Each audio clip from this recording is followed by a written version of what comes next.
Hi, this is Chuck Potter over at I&I Studios, and welcome to our Plaster Workshop video series. We are setting up a follow-up on a panel that we had done in an earlier session where we had laid out this nice red plaster base.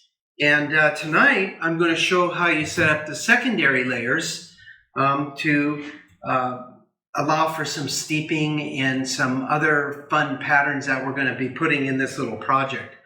A reminder, our class is starting November 4th, 5th, and 6th. We have a sign up. Please go to our I&I workshop scheduling registration area and sign up. We're already getting people signing up. We're going to have about 6 to 8 people in the class. It's going to be a 3-day workshop where we're going to really be exploring some of these plaster techniques we're showing on these videos, but in much more detail. Anyway, thanks Diane for helping shoot the video tonight. She's holding that over there. So what I've got is this board, like I said, that we had done in an earlier video. And generally speaking, much like this process over here, and I've said in the past, I like to kind of set up some linear areas that we'll work the plaster in so we can set up some contrast and do some other techniques if we decide to. So this process is pretty straightforward. What I'm going to do is do a quick measurement, and I'm going to save an area on the bottom and save an area on the top. I've got a 20-inch canvas, so I'm probably going to come up maybe about, I'll say about 5 inches. I'm going to say 4 inches from the bottom. And I'll make a mark on each side at 4 inches. Then I'll show you some easy techniques on how to block these areas off. And I think what I'm going to do is I'm going to leave a 6-inch layer at the top. That way I'll cover half of this being 20 inches, and this will set off 10 inches for later, and that'll give us some room to do some other things. So I'm going to get my trusty tape over here, and this process gets pretty easy because we can use the tape as a square when we have lines on both sides. So we'll just pull it across, and I want to put the tape on this side above the line and just line it up, and I can smooth it down, and it should be a fairly straight line. Excuse me, I wasn't prepared with my scissors. Just cut these over here nice and neat, and then just pull that over the edge. And then I'm going to do the same thing on this side. This area that we're going to pour is going to be between these two, so I want this one to go above.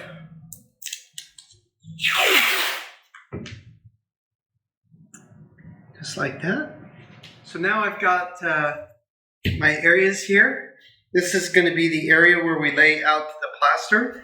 And sometimes I'll put 2 pieces of tape. This if I'm feeling a little sloppy like tonight.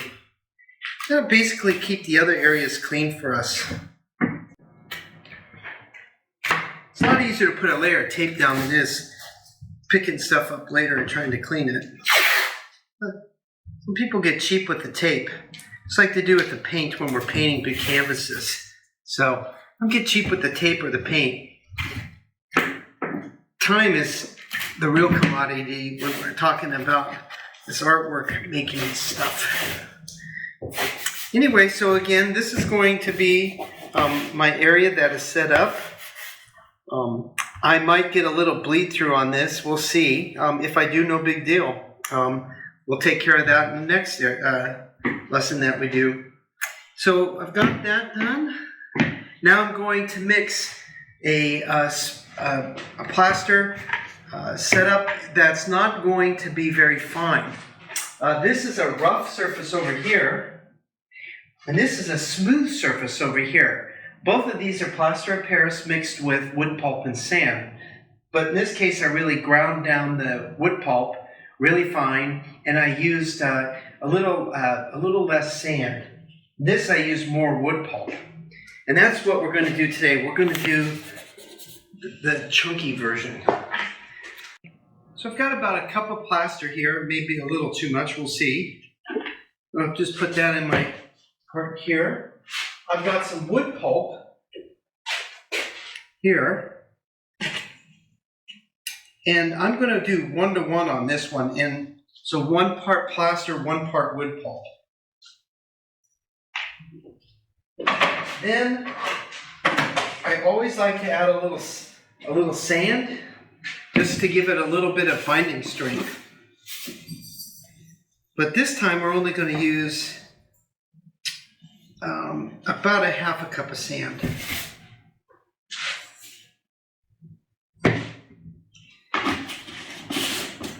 We are not going to add pigment this time. We're going to use the natural white of the plaster of Paris. So now I'm going to just stir this by hand. In fact, I'm not going to even use my electric drill. So right now, I have this lumpy, let me give you a close-up here, kind of a lumpy, almost like oatmeal. And that's what we're going to mix. And again, for adhesion and flexibility, we'll be using a little bit of light molding paste, but not a lot, just enough to hold it together. So I'm going to get this all ready, so when the time comes, I can mix this stuff. I've got a pre-measured amount of water, so I don't use too much, but I want enough in case I want to add a little bit more as I go along. Changes in humidity and the weather, the heat, you always want to make sure you have a little bit more water than you need. So now I'm going to add a little bit of the molding paste. This is where I'm at right at the moment. Sorry, there we go. And this is the molding paste. Now, like I said, I probably want to add pretty close to what I did in the plaster. So if you use a cup of plaster, you should probably use about a cup of molding paste. It's, about like this. That's probably a little bit, right? Now you can see, as I'm mixing it, that's starting to thicken up a little bit. That's what we want. Okay, now, you see why I have the tape. See, I'm getting sloppy. It's already making splatters. So we'll go ahead and pour it. Usually what I do is I try to pour it along the path of the area I'm going to do. That way it gives me an idea of the distribution, a hint when I spread it out, because we want to keep our layers fairly even. So, again, a lot of baking references here. You don't want a lopsided cake. So this is just like you're laying out pancakes for your kids on Saturday morning. I'm going to just spread it out with this knife here. You just kind of glide it across. You hold it at a 45, see, and you just kind of push it like that and glide it. And that just kind of gives it a nice, even distribution. And then when we get to the edges, we want to kind of turn the spatula this way. A trowel. Keep saying spatula. I'm almost going to wonder if I've had more construction experience or cooking. When you raise 5 kids, it's about the same. So you can see you can see how chunky this is. This is really quite got a lot of texture. But we want to do this texture, and then what I do is I usually kind of clean up the sides, and I try to redistribute that back into the amount. It makes the cleanup a little bit easier afterwards. And it makes the edges not too thin. So I'm going to do things a little bit different with this steep, because we're actually going to do an imprint. So I like to change things up a little bit. So as I put the towels down, after I soak them in the rust solution, I'm going to put pressure on these things, and I'm going to make an imprint into the plaster, because the plaster is soft and pliable right now.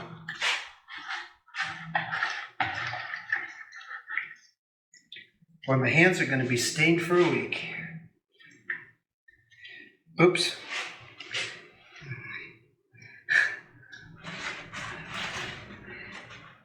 Not so much for a clean area. You can see why I put the extra tape down. Usually what I do is I line this up to the area. I'm going to pull it over, and that way it just stays more intact on that area. You can already see how it's affecting the plaster. And I want a little bit of weight on this, so I'm going to do a double layer, and then that way I'll have more rust solution on there too. Hopefully you can see that rust solution sitting on top. It's going to hurt me. Now what I'm going to do is I am going to put a little pressure on this.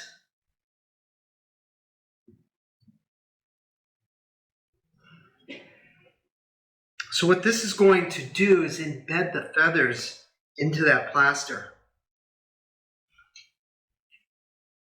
Now I happen to know I'm going to be here tomorrow night, and this steep should really only be about 24 hours. Like I've said in the other videos, if you go 48 hours, things can stick. That's not necessarily a bad thing, but on this particular process, I want it to not stick so much. I want to be able to just pull it up freely. With Diane and I, you're going to see rust and sumi ink, I promise. So I've got a little bit of sumi ink here. Now what I'm going to do is just drizzle a little bit in here. So what this is going to do is I add a little bit of water, and as I spray this, what I'll do is let this sumi ink penetrate through these steeping towels very slowly. And it'll make it a little bit darker in some areas and lighter in others. And a little bit of overspray here. That's okay.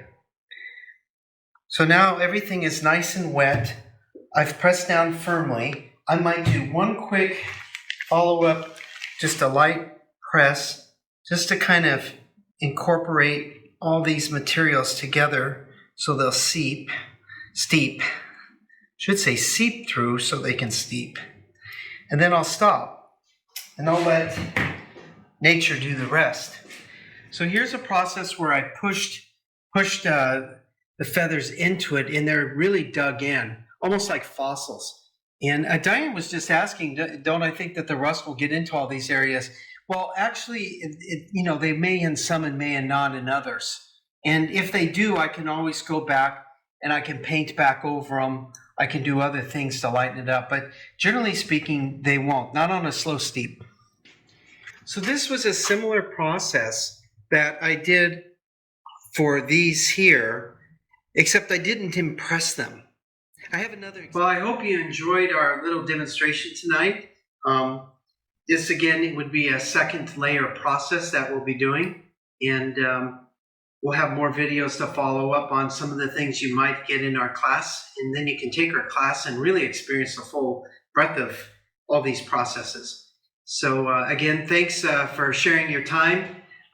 If you like what you see, please make sure you hit the like button, the subscribe button, and the little bell notification.